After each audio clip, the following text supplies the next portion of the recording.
Praise the Lord.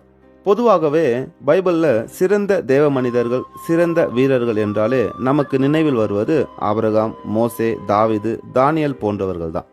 ஆனால் நியாயாதிபதிகள் புத்தகத்தில் சம்கார் என்னும் இரட்சகனின் வாழ்க்கை ஒரே ஒரு வசனத்தில் அடங்கியிருக்கிறது. ஆனால் விசுவாசத்தில் செயல்பட விரும்பும் எவரையும் தேவனால் பயன்படுத்த முடியும் என்பதை பற்றி நிறைய பேசுகிறது.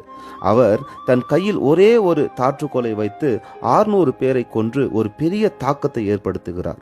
சம்கார் அதிகம் அறியப்படாதவர், ஆனால் தேவனால் அதிக வல்லமையாய் பயன்படுத்தப்பட்டவர். இந்த சம்கார் இஸ்ரவேலரின் 3வது நியாயாதிபதி. சம்கார் இடத்தில் இருந்து விசுவாசம், துணிச்சல், தைரியம், கீழ்ப்படிதல் மற்றும் எளிமையான கருவிகள் கூட தேவனின் கைகளில் ஒப்பு கொடுக்கும் போது வலிமையான ஆயுதங்களாக மாறும் என்பதை நாம கற்றுக்கொள்ள முடியும்.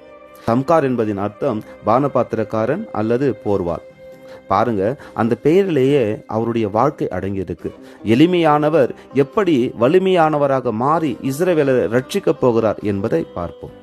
நியாயாதிபதிகள் 3வது அதிகாரம் 31வது வசனம். அவனுக்கு பிற்பாடு ஆனாத்தின் குமாரன் சம்கார் எழும்பினான்.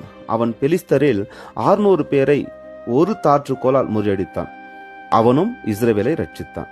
பாருங்க, முதல் 2 வல்லமையான நியாயாதிபதிகளுக்கு இணையாக இவருடைய பெயரும் கொடுக்கப்பட்டிருக்கிறது. கர்த்தர் எவரையும் பயன்படுத்துவார் என்பதற்கு சம்கார் ஒரு சாட்சி. அவர் ஒரு தாற்றுக்கோலை வைத்து 600 பேரை முறியடித்திருக்கிறார். தாற்றுக்கோல் என்பது கால்நடைகளை வழிநடத்துவதற்கு பயன்படுத்துவது. அதாவது சம்கார் ஒரு விவசாயி, ஆனால் அவர் அந்த தாற்றுக்கோலை வைத்து 600 பெலிஸ்தியரை முறியடித்திருக்கிறார். அவர் தேவனிடத்தில், நான் ஒரு விவசாயி, நான் எப்படி யுத்தம் செய்ய முடியும், நான் ஒருவன் மாத்திரம் இருக்கிறேன் என்று எந்த சாக்குபோக்கும் சொல்லவில்லை. தன் ஜனங்கள் ரட்சிக்கப்பட சம்கார் துணிந்து கர்த்தருக்கு கீழ்ப்படிந்ததினால் கர்த்தர் அவரை கொண்டு 600 பேரை முறியடித்தார். அது மாத்திரமல்ல, சம்காரை கொண்டு இஸ்ரவேலையும் ரட்சித்தார். எனக்கு அன்பானவர்களே, இன்றைக்கு நீங்க என்னால தேவனுக்கென்று எதுவுமே செய்ய முடியல அப்படின்னு ஏங்கி கொண்டு இருக்கிறீங்களா? கவலைப்படாதீங்க.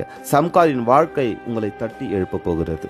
ஒரு சாதாரண தாற்றுக்கோல் இஸ்ரவேலுக்கு ரட்சிப்பை தந்தது. காரணம், அந்த தாற்றுக்கோலை பயன்படுத்தியவர் கர்த்தர். அப்படியே உங்களையும் கர்த்தர் பயன்படுத்துவார். ஒருவேளை இன்றைக்கு நீங்க சாதாரணமானவர்களாக அற்பமாக எண்ணப்படலாம்.